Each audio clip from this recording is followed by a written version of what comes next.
Okay, welcome to the show. Let's talk about the Kings Canucks trade or the LA Vancouver trade.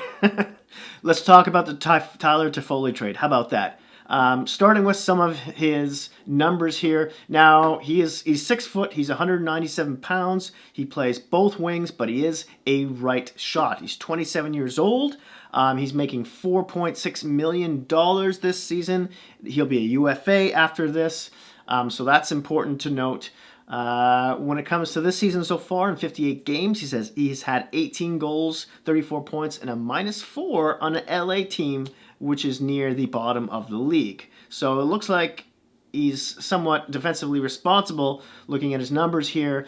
And remember, in his last game against Colorado, in that outdoor game, he scored a hat trick, the third one being an empty netter. But he looks like he's going to crack 20 easily again, especially with the Canucks and who he might be playing with. We'll get to that in a second. Now, last season, he had a bad year. 82 games, 13 goals, 34 points, -16. Ouch. Year before that, in 2017-18, he had 24 goals, 47 points, +9, respectable. The year before that, 16 goals, 34 points. And then in 2015-16, he had his only 30-goal season. 31 goals, 58 points, +35. Am I reading that right? Yeah, +35. That's incredible. He's obviously got a cup ring. In the playoffs, speaking of which, in 47 games, he's got 9 goals, 21 points, and is a +5. So this guy is an important piece for the Canucks. Especially after they've gone 2-4-1 in their last 7 games, and they lost ground to because they were ahead in the Pacific, but the Oilers and the Knights have passed them, and they're only 4 points out of missing a playoff spot. That becomes even more important when you think about some of the injuries they've sustained lately. I'm talking about Brock Besser, who it was just reported just now that he's got cracked rib cartilage or something, and he's out for a minimum of 8 weeks. Ouch. And then Michael Furland, their gritty forward, who's usually good for around 20-something or goals, and a lot of hits and stuff, and the odd fight, is gone for the season with a concussion. Maybe he returns in the playoffs. I don't know. You never know with concussions, but that's a big blow to them right now.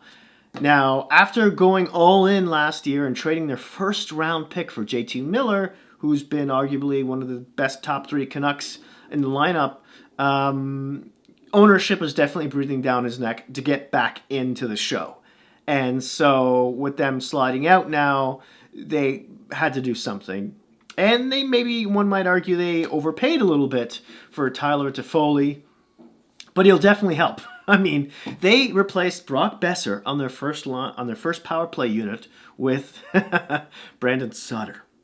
Yeah.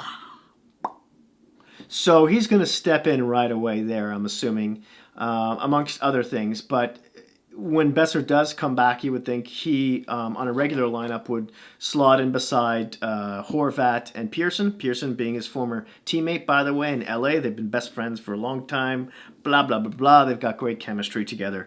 So there's a lot of pluses here, and I think the Canucks can still make the playoffs. I mean, I'm not. I think Vancouver has really rushed their window, and in doing so, I think they've shortened it. Now, I know you're going to say, "Oh, well, Pedersen and and Quinn Hughes only have 2 more years under their entry level contract. They've got this small window they've got to take advantage of." Yes, but what are they going to re-sign Markstrom with? He's having a Vezina kind of year right now, and then Brandon Tanev is also going to, or is Chris Tanev, is also going to be a UFA at the end of the season, as is Tyler Toffoli. So where are they getting this money? Because right now they've got just under $700,000 in cap space. And they've got a lot of guys. They got Besser and Oscar Fantenberg on the IR. On the LTIR, there's Michael Furlan, there's Josh Levo, there's Tyler Grayovac, if I'm saying that properly, and Tyler Mott. Some of these guys might pop back into the playoffs and may not. And like Josh Levo, for instance, may not be back next season. But I mean, he was cheap. He was a good third line winger who could potentially pot in 20 goals, and he's only making $1.5 million. So he could be gone, for instance. But anyways, I'm not going to go down too far down the rabbit hole there. Let's talk about what LA is gating. Is gating? They didn't get a gator. They got some players. let's talk about that. Starting with the biggest piece of the package here, which is Tyler Madden. You keep on hearing about this kid. He's been rated really high among a lot of the scouts, and a lot of people can't believe Vancouver gave him up. He's a center. He shoots right. He's about 160 pounds. He's 20 years old. He's 5'11", and he's been having quite an amazing season for Northeastern University. So far, I want to say in 27 games this season, he's got 19 goals, 37 points, 34 penalty minutes, +4. Pretty good. Last season, 36 games, 12 goals, 28 points, +5.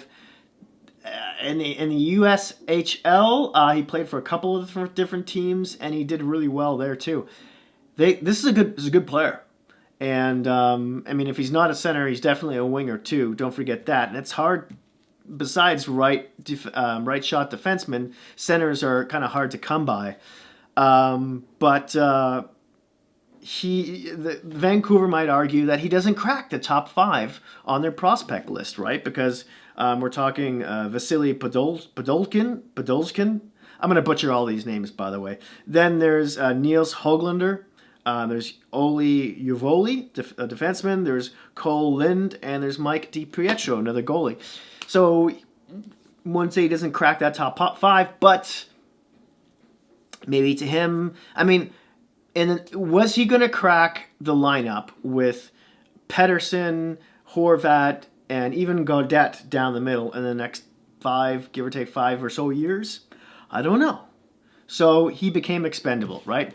In any case, LA's getting themselves a really good player here. At least I would think a third-line center, maybe even a second-line center.